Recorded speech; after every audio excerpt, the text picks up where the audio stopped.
We're going to discuss the themes of diversity and inclusion. Diversity means variety. For example, we can say that a group of people is diverse when those people come from different backgrounds, cultures, races, etc. And inclusion means to welcome individuals into a group. For example, a minority can be welcomed in a majority. We're going to study those two themes. We are going to study a painting by Norman Rockwell, which is entitled The Problem We All Live In. It was painted in 1964, and it illustrates the process of desegregation, that is to say, the end of the separation of blacks and whites in public places in the USA. A process that aimed at making the American society more diverse and inclusive. And we will see that there were many obstacles to this process. But first, a little bit of context. In 1863, President Lincoln signed the Emancipation Proclamation, which made the Southern slaves free. And after that, in 1865, the 13th Amendment to the US Constitution abolished slavery. But in response, in the South, we saw the development of what we called Jim Crow laws. That is to say, laws that implemented racial segregation in the South of the United States. In 1896, the US Supreme Court laid out the separate but equal doctrine, which was the basis for racial segregation in the South. That is to say, the separation of whites and blacks in public places in the South. So the social system went completely against the very idea of diversity and inclusion, because segregation consisted in the separation of people in public places.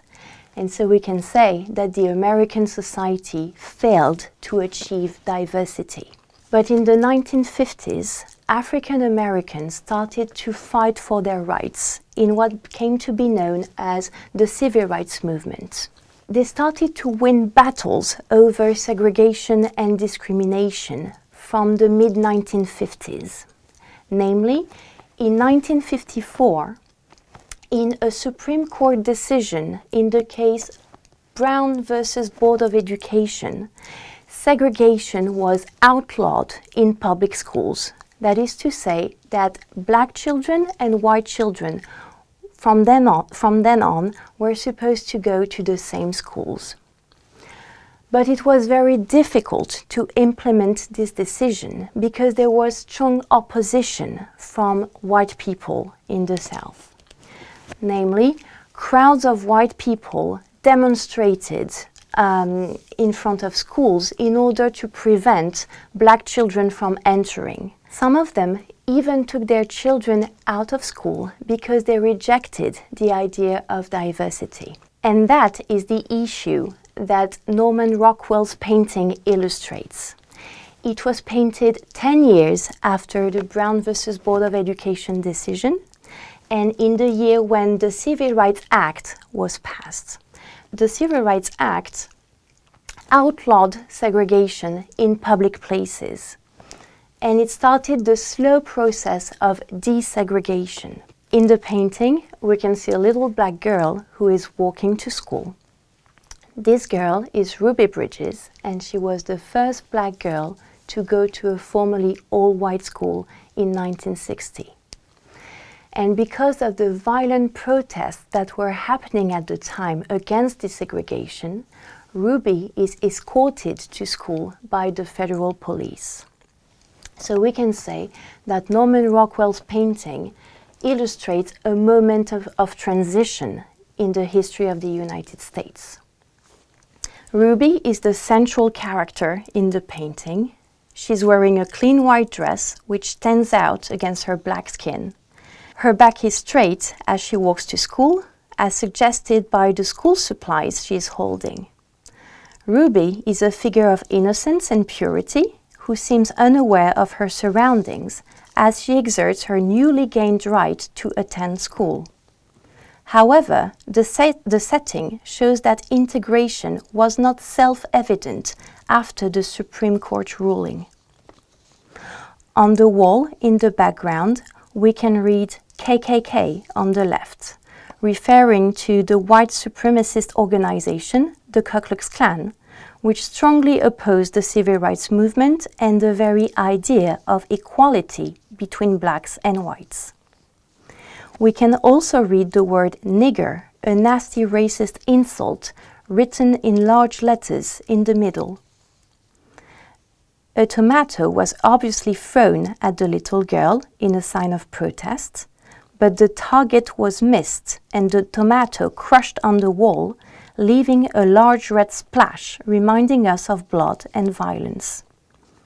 The background thus bears the marks of racism and hatred and reveals that not everybody was in favor of diversity and inclusion.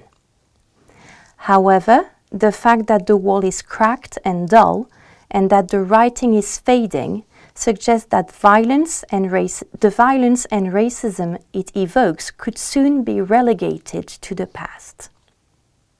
Indeed, Ruby is surrounded by 4 men wearing suits and armbands, reading U.S. Marshals, that is to say, the federal police. We cannot see the marshals' faces because they are out of frame. They are anonymous, which lays the stress on their function. They represent the power of the law and the change that the Supreme Court ruling aimed at bringing about. They are much taller than the little girl and they surround her in a protective manner, which allows her to walk with determination. Ruby has just crossed a line on the pavement, which might symbolize the beginning of a new era for African Americans and the American society at large. A new era of diversity and inclusion as segregation is outlawed and left behind.